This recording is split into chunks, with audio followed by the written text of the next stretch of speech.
할렐루야. 네, 우리의 죄를 용서하시고 은혜의 길을 열어주신 우리 하나님을 찬양합니다. 자신 한번 축복해 주면서 이렇게 고백하겠습니다. 은혜로 살아가니 감사합니다. 은혜로 살아가니 감사합니다. 아멘.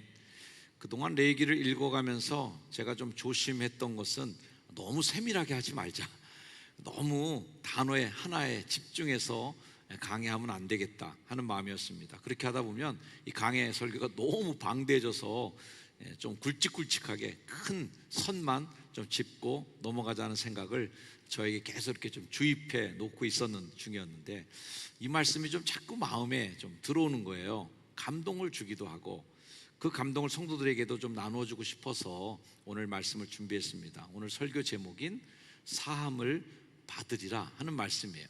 이 말씀은 레위기에서 계속 나옵니다. 레위기 4장 20절에도 송아지를 속죄제의 수송아지같이 한 것처럼 하고 제사장이 그것으로 회중을 위하여 속죄한즉 그들이 사함을 받으리라. 레위기 4장 31절 말씀에도 쭉쭉쭉쭉쭉쭉 여호와께 향기롭게 할지니 제사장이 그를 위하여 속죄한즉 그가 사함을 받으리라. 5장 10절에도 규례대로 번제를 드리는데 제사장이 잘못을 위하여 속죄하니까 또 사함을 받으리라.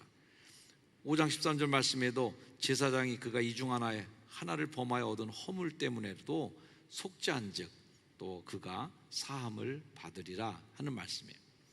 자, 레위기 4장부터 5장 초반부까지는 속죄제에 대한 말씀을 담고 있습니다. 속죄제는 그 말 그대로 죄를 용서받는 제사예요.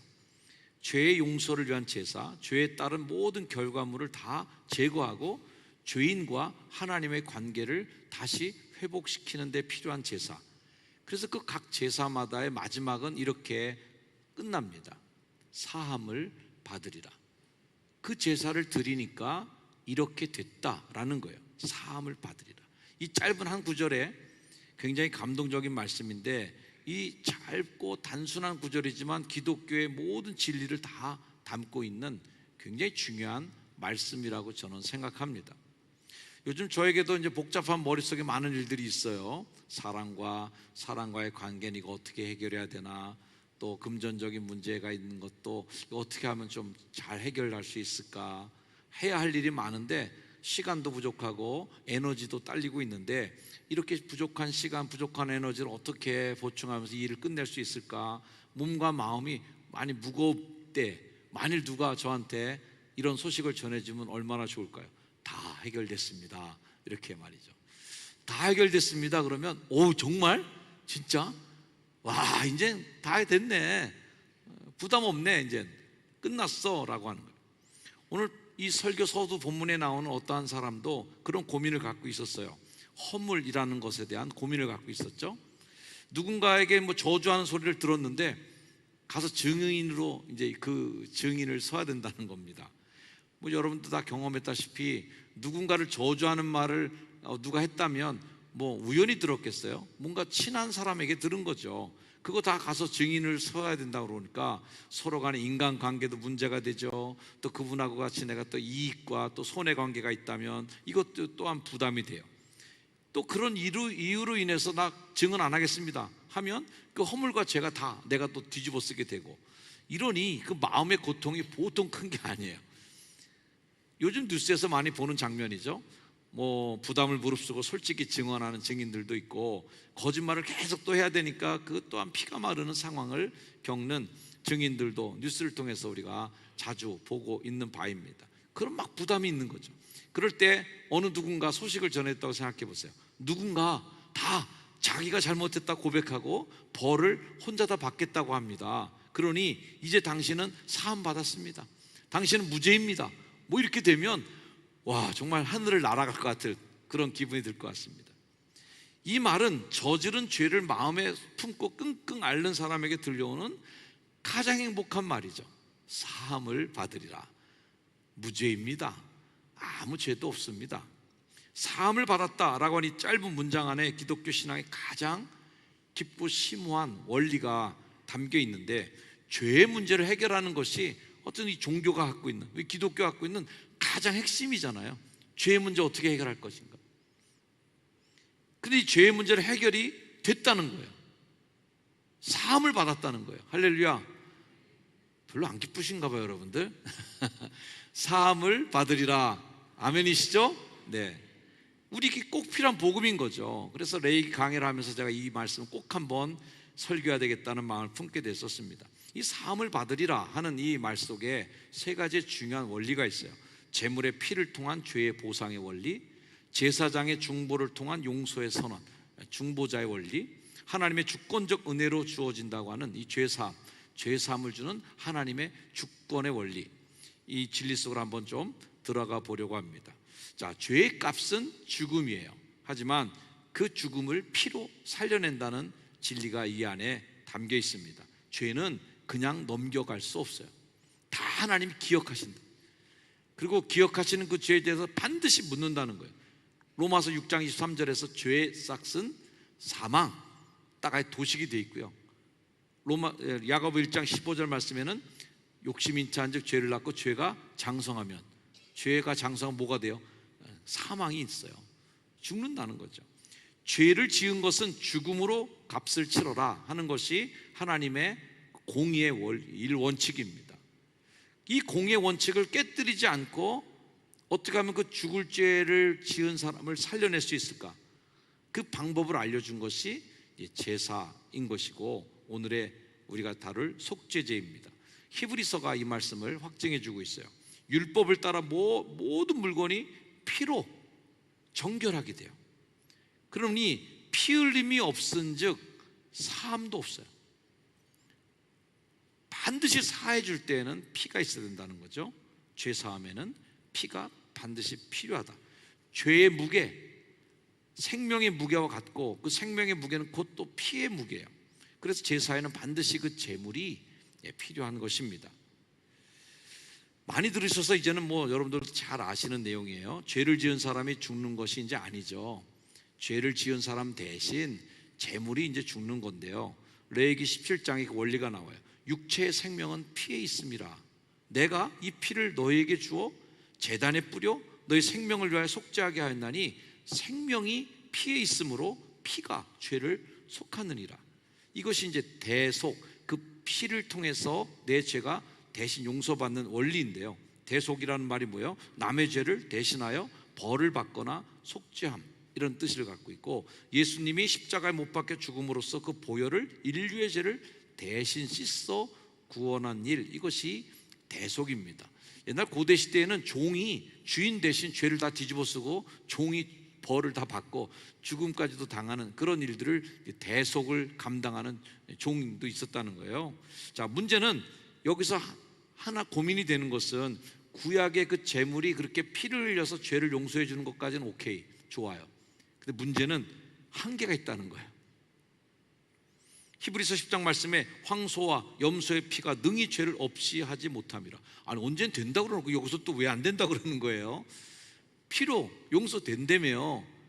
근데 이 죄를 없이 못하는 것은 앞으로 또 지을 죄, 또 오늘 범하는 죄, 내일 범할 죄에는 책임지지 못해요. 어제 지은 죄까지는 이 제물이 대신 죽었죠. 방금 전까지 지은 죄에 대해서는 이 제물이 대신했지만 이제부터 어떻게 할 거예요? 또 책임이 또 안 되는 거예요. 계속 되는 거예요. 그렇기 때문에 완전한 제물이 필요한 거예요. 예수님이 오신 거예요. 요한복음 1장 29절에서 요한이 예수님을 처음 소개할 때 멋있게 좀 소개하지. 자, 여러분, 드디어 인류를 구원할 스타가 오셨습니다. 박수합시다. 이런 것도 아니고 말이죠. 능력을 행하고 막 죽은 자를 살려낼 수 있는 능력자가 지금 오십니다. 박수합시다. 이런 것도 아니에요. 처음 예수님을 소개하는 말이 뭐예요? 이게 보라, 세상 죄를 지고 가는 하나님의 어린 양이로다. 예수님의 본질, 예수님이 누구인지를 정확하게 표현한 말씀이죠. 그렇게 어린 양 예수님의 피는 이 레위기를 통해 알려주신 하나님의 원리대로 죄를 완전히 씻어내는 하나님의 능력, 하나님의 사랑이 된 것입니다. 요한일서 말씀 같이 한번 읽어볼까요? 시작. 그가 빛 가운데 계신 것 같이 우리도 빛 가운데 행하면 우리가 서로 사귐이 있고 그 아들 예수의 피가 우리를 모든 죄에서 깨끗하게 하시. 자, 원리가 뭐고 공식이라는 게 뭐예요? 원리는 그냥 된다는 거예요. 공식은 뭐예요? 거기다 대입하면 그냥 답이 나온다는 거예요. 속죄제의 원리에 따라서 우리의 죄를 어떻게 해결할 것인가에 대해서 원리를 알고 공식에 대입하면 나오는 답이 있는 거죠. 그 답이 뭐예요? 사함을 받으리라. 할렐루야. 이게 우리 기독교가 갖는 가장 큰 복음이고 여러분들이 받을 가장 귀한 선물이에요. 아멘. 이 사함을 받으리라 하는 이 말에 여러분 정말 깊이 은혜롭게 감동하며 아멘이 있으시길 축복합니다. 사함을 받으리라. 이거에 대한 감동이 우리를 믿게 하는 힘인 거예요. 사함을 받으리라는 이 말에 아멘이 안 되고 뭐 그런가 보다, 뭐 그런 거지 뭐 이 정도로 받아들이면요 예수를 열심히 믿을 이유가 하나도 없어요. 헌금할 이유가 없어요. 교회에 봉사할 이유가 없어요. 그냥 기분대로 하시면 돼. 기분 좋으면 봉사하시고 기분 나쁘면 안 하시면 되고, 기분 좋으면 예배 나오시고 좀 뭐 기분 나쁘고 바쁘면 교회 예배 안 나오셔도 되고, 뭐 굳이 그렇게 열심히 할 필요가 없어요. 그러나 사함을 받았다라고 하는 이 감동과 은혜가 있을 때는 이건 달라지는 겁니다. 이 말씀에 은혜가 있길 축복합니다. 사함을 받으리라. 아멘. 은총 받은 거예요. 은혜인 거예요. 이 사함을 선언하는 사람이 중보자 제사장인데, 제사장이 죄의 용서를 선언하고 사함이 이루어집니다. 자, 오늘 본문 말씀 6절, 10절, 13절에 동일하게 나오는 문구가 뭐냐면 제사장이 그를 위하여 속죄한 즉 그가 사함을 받으리라는 거예요. 자, 제물이 죽는 것만 가지고 죄사함이 완성되진 않아요.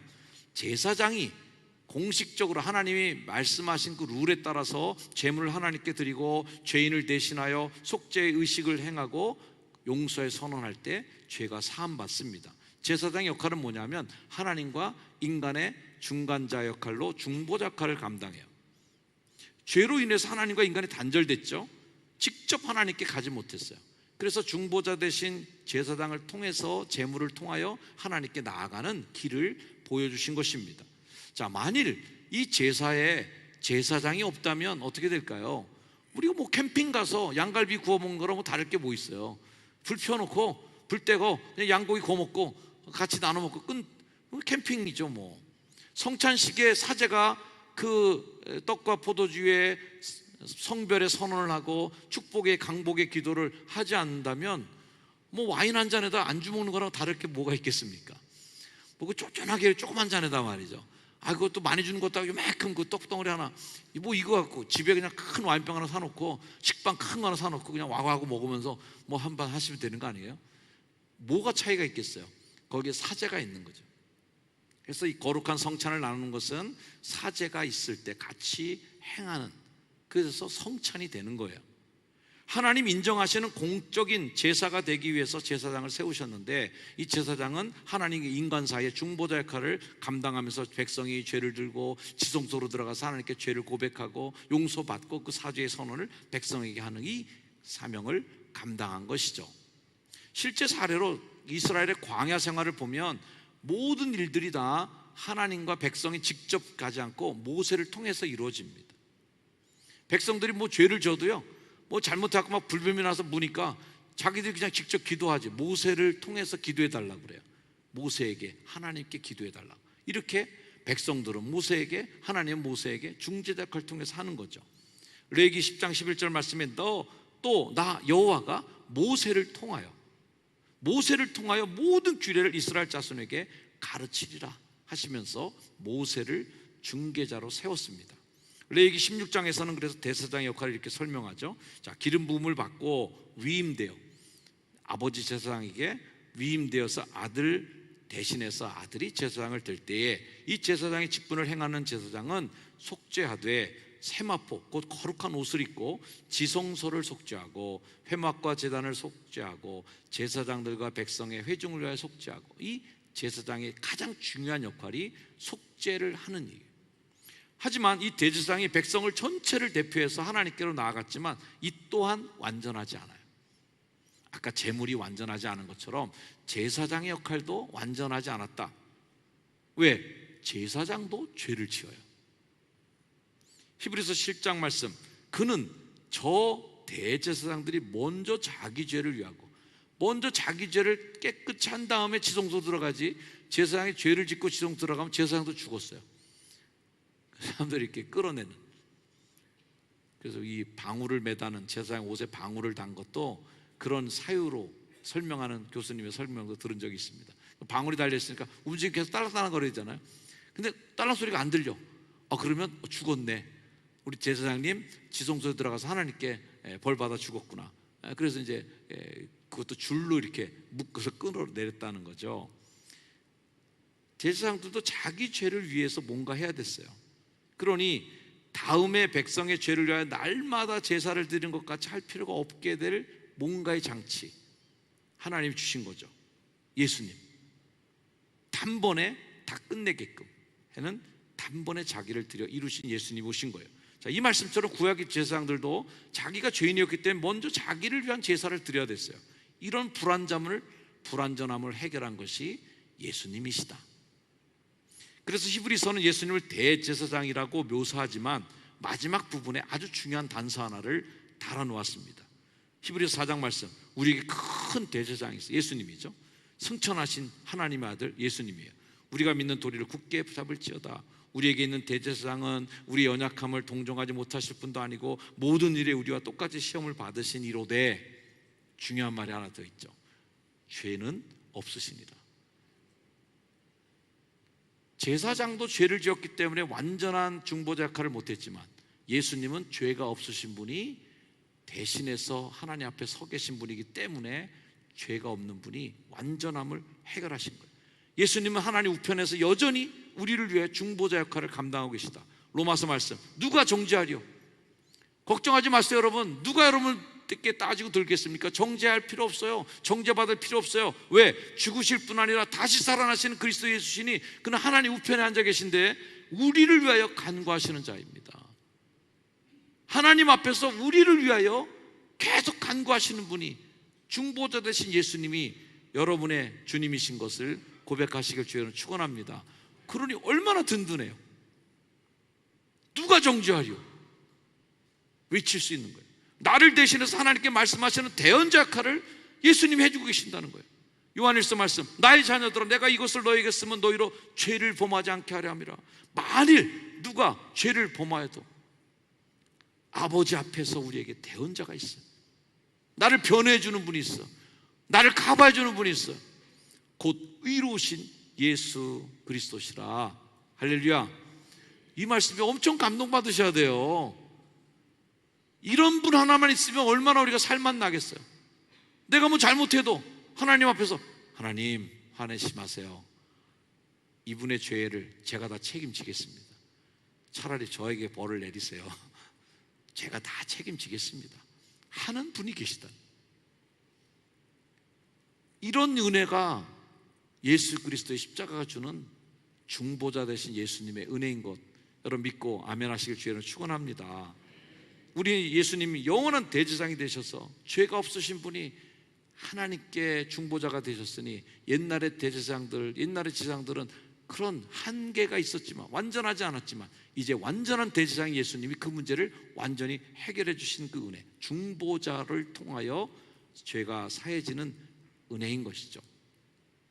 물론 지금 이 시대에 여러분들이 목사님에게 중보 기도를 부탁하고 목사님에게 기도를 부탁하는 것은 참 어떻게 보면 목사로서는 감사한 그러한 문화입니다. 하지만 여러분에게도 능력이 있는 겁니다. 예수님에게 직고하는 능력이 있는 것이고, 예수님은 지금도 우편에 앉아 계시면서 여러분을 위하여 하나님에게 대언자가 되시고 간구하시고 여러분을 변호해 주시고 계시다. 아멘. 그 예수님의 은혜가 여러분 것이길 주의 이름으로 축원합니다. 세 번째 원리는 주권적인 하나님의 선언이에요. 사함을 받으리라 하는 이 하나님의 선언이 이 속죄제에서 가장 중요한 거예요. 사함을 받으리라는 말이 없어요. 안 해. 그러면 그 속죄제 아무리 드려봐야 결과가 없으니까 소용없잖아요. 이 사함을 받으리라 하는 것은 단순한 희망사항도 아니고 그럴 거야 라고 하는 가능성도 아니에요. 확실한 하나님의 선언, 확실한 하나님의 주권적 선언이에요. 상황과 조건에 관계없이 하나님이 그냥 선언하신 거예요. 예수님의 사역을 들여다보면 마태복음 9장에 중풍병자를 예수님께 데려왔는데 예수님이 고쳐주셨습니다. 고칠 때 야, 네 병이 나았다 이렇게 고쳐주시면 좋았을 텐데 예수님이 하신 말씀이 뭐냐면 작은 자야 안심하라 내 죄 사함을 받았느니라 이렇게 고쳐주셨어요. 이 말을 또 들은 유대인들이 발끈했어요. 왜냐하면 이 말을 하실 분은 하나님밖에 없거든요.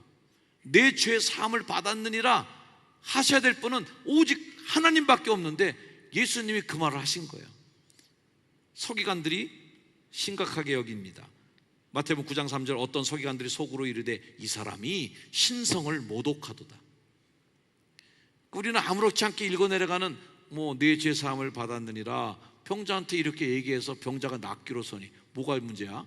하는데 유대인들은 심각한 문제예요. 이건 왜? 죄 사하는 권한은 하나님께만 있는 걸로 아는 거예요. 자, 오늘 이 말씀 설교하는 게 아니기 때문에 유대교 사람들, 유대의 전통은 하나님만 용서한다 이 말씀을 하려고 하는 거니까요. 하여튼 넘어갑니다. 죄를 사하는 주권은 오직 하나님께만 있는 거죠.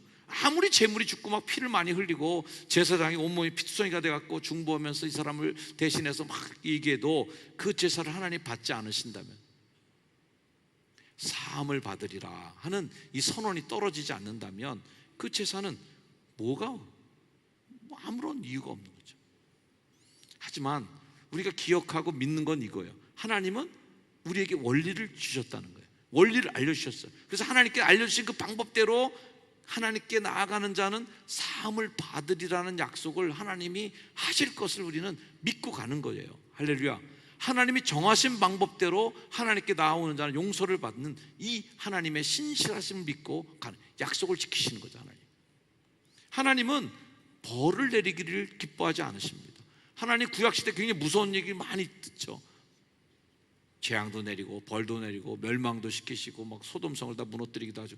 하지만 하나님은 그런 분이 아니셔요. 하나님은 용서하기를 더 기뻐하시고 살리는 것을 더 기뻐하세요. 이 말씀이 에스겔서의 말씀이에요. 너는 그들에게 말하라.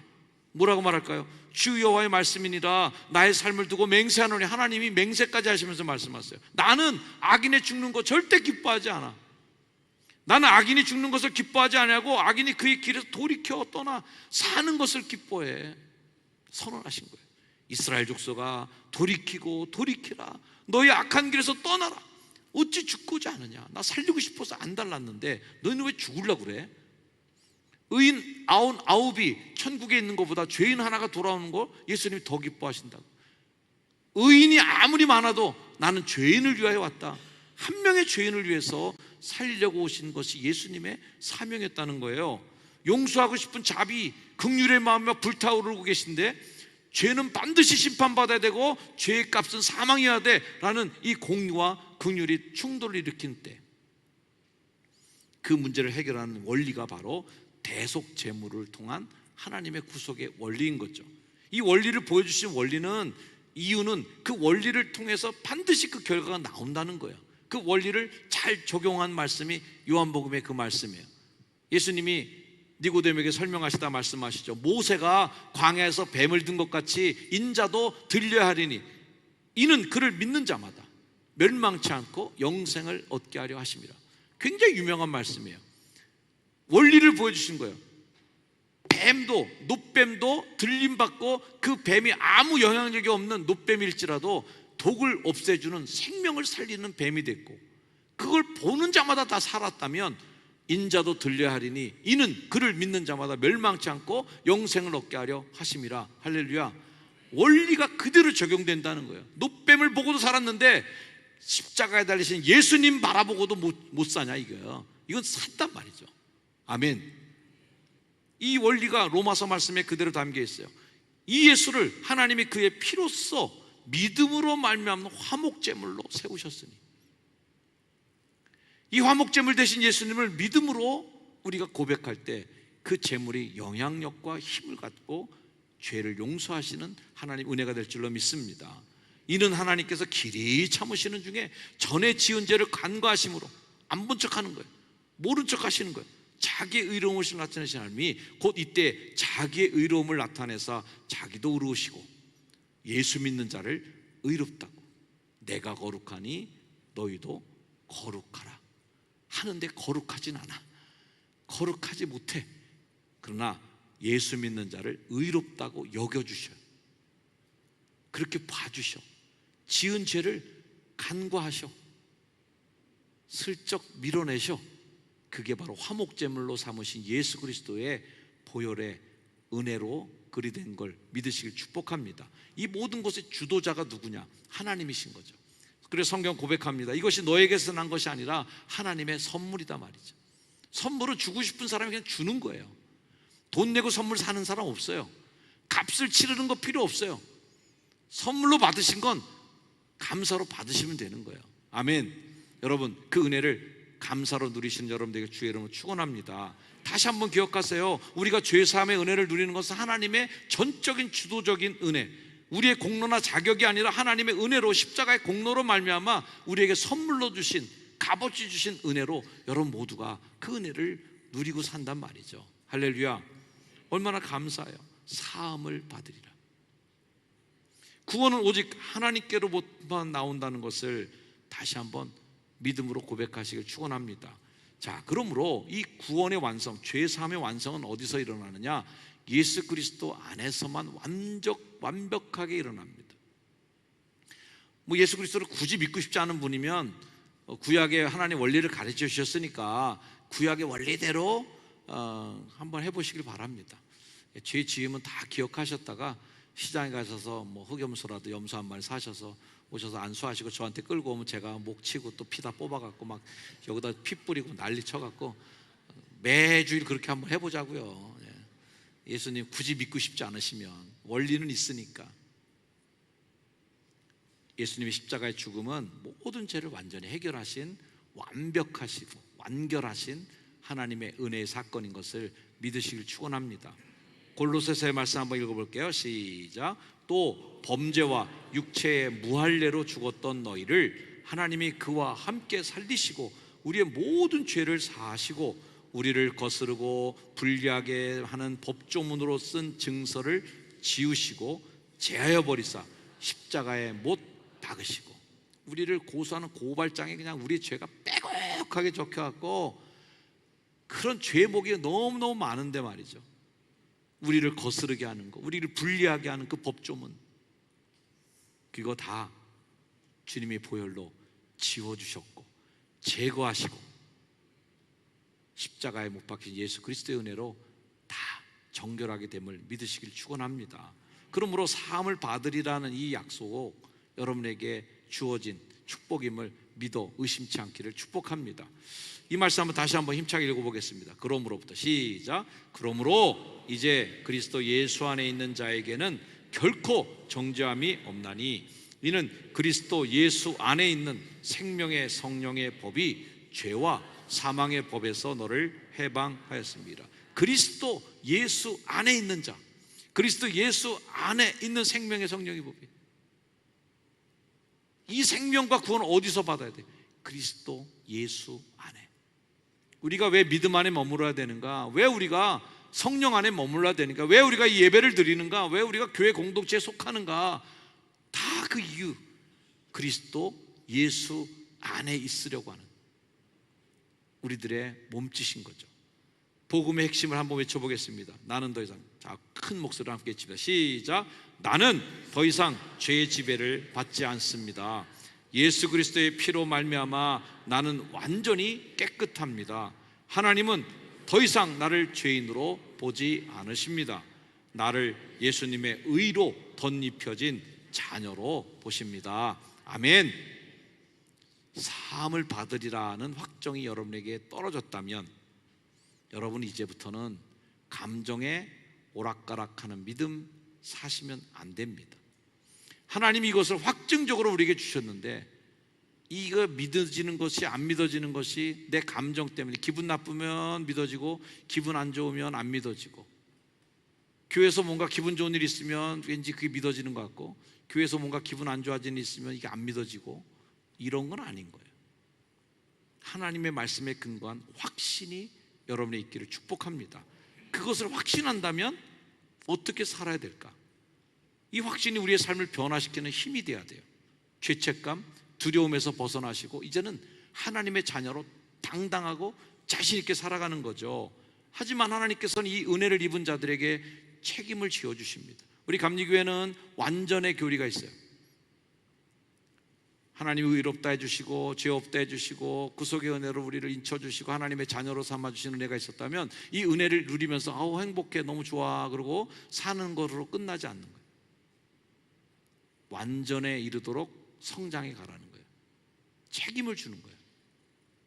예수를 본받고 예수님처럼 예수님 말하고 예수님처럼 행동하는 완전함으로 나아가기를 기대하고 우리에게 요청하시는 거예요. 그러므로 이 죄 사함 받았다고 하는 이 은혜가 그 은혜를 싸구려로 만들거나 그 은혜를 무가치하게 그냥 뭐 또 저 다음에 또 은혜 받으면 되지 뭐 다음에 또 좀 회개하면 되지 뭐 이렇게 끝나서는 절대로 안 되는 거죠. 더욱 하나님을 사랑하고 순종하는 자는 다시는 그 지은 죄로 돌아가지 않는 단호한 결단과 회개의 열매가 있는 것입니다. 로마서 6장 말씀, 그런즉 우리가 무슨 말하리요? 은혜를 더하게 하려고 죄에 거하겠느냐? 죄 많이 지으면 은혜 많이 준다며. 죄가 많은 사람이 은혜가 더한다며. 그럼 죄 많으면 은혜도 더 많이 받는 거네. 천만의 말씀이라는 거예요. 이럴 수 없다. 죄에 대하여 죽은 우리가 어찌 그 가운데 살겠는가? 이제는 다시는 그 죄로 돌아가면 안 된다는 겁니다. 죄사함의 은혜를 입은 여러분, 내가 거룩하니 너희도 거룩하라 하신 이 레위기의 하나님의 그 선언 말씀처럼 하나님의 부르심에 응답하는 거룩한 삶으로 성장 발전해 나가는 속죄의 은혜를 누리는 여러분이 되기를 축원합니다. 그 하나님 은혜를 갚는 것이 여러분들의 삶의 모습이어야 돼요. 사함을 받으리라는 이 약속이 지금도 여러분과 함께합니다. 그 확신 속에 거하시면서 절대 마귀에게 흔들리지 말고 죄와 사망의 법이 여러분을 흔들 때라도 절대로 흔들리지 마시고 하나님과 나와의 그 약속, 하나님과 나와의 부모와 자녀, 아버지와 자식 이 관계를 절대로 흔들리지 말고 가져가시고 지켜가면서 끝까지 주 안에 승리하는 여러분들에게 축원합니다. 이 말씀 한번 같이 힘차게 읽으며 말씀 마치겠습니다. 시작. 우리는 그리스도 안에서 그의 은혜의 풍성함을 따라 피로 말미암아 속량 곧 죄 사함을 받았느니라. 받았느니라. 네, 받으리라가 아니라 이제는 받았느니라. 그 은혜가 여러분과 함께하기를 축원합니다. 기도하겠습니다. 하나님 감사합니다. 레위기를 강해해 나가면서 저에게도 감동을 주셨던 하나님의 그 선언, 사함을 받으리라. 저 스스로도 해결할 수 없었던 죄의 문제, 마음의 짐, 삶의 짐을 다 해결해 주시고 약속하신 하나님의 은혜를 다시 한번 찬양합니다. 온전함, 하나님의 주권으로 선물로 주신 그 은혜, 이 자리에 있는 모든 성도들 다 누리도록 축복해 주옵소서. 예수님의 이름으로 간절히 기도드리옵나이다. 아멘. 자리에 일어나셔서 결단 찬양 찬양하시겠습니다.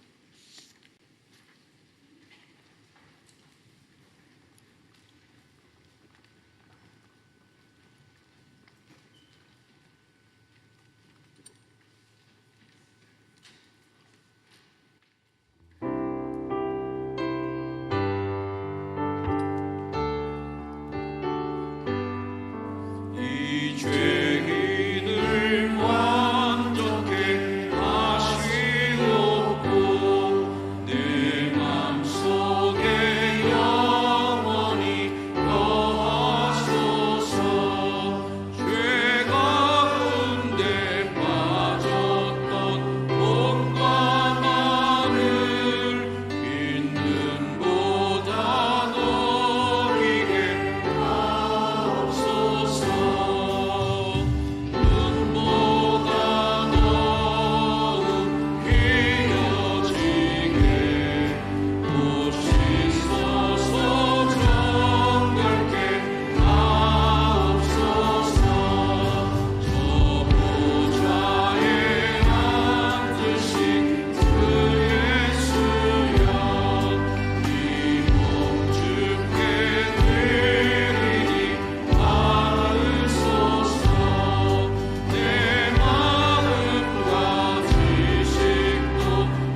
감사하고 돌아가겠습니다. 하나님, 사함을 받으리라 하는 이 용서의 선언, 사죄의 선언을 완벽하게 하시기 위하여 십자가에서 죽으신 그 은혜가 지금도 내게 있습니다. 이는 저를 믿는 자마다 멸망치 않고 영생을 얻게 하려고 주신 그 은혜, 그 원리, 그 공식에 따라 우리가 예수 믿는 자로 영생을 얻게 됨을 감사합니다. 그런 믿음의 감사의 마음을 담아 고백하고 기도하는 시간 갖겠습니다. 기도하겠습니다. 아버지 하나님, 감사합니다. 하나님, 우리를 살려주시고 예수 그리스도의 보혈의 공로로 말미암아 하나님 우리를 죄에서 씻어주시고 영원한 하나님의 자녀, 영원한 하나님의 자녀로 하나님 우리를 불러주시고 삼아주셨으니 감사합니다. 주의 은혜 누리도록 하나님 평생을 그 은혜 안에 살게 하여 주시고 죄를 사해 주신 하나님의 은혜에 힘입어 하나님 땅에 날아가는 삶을 모든 남은 시간 동안 주의 은혜를 갚는 더 성화의 삶, 완전함의 삶을 살아가는 우리가 되도록 주님 동행하여 주옵소서. 아멘.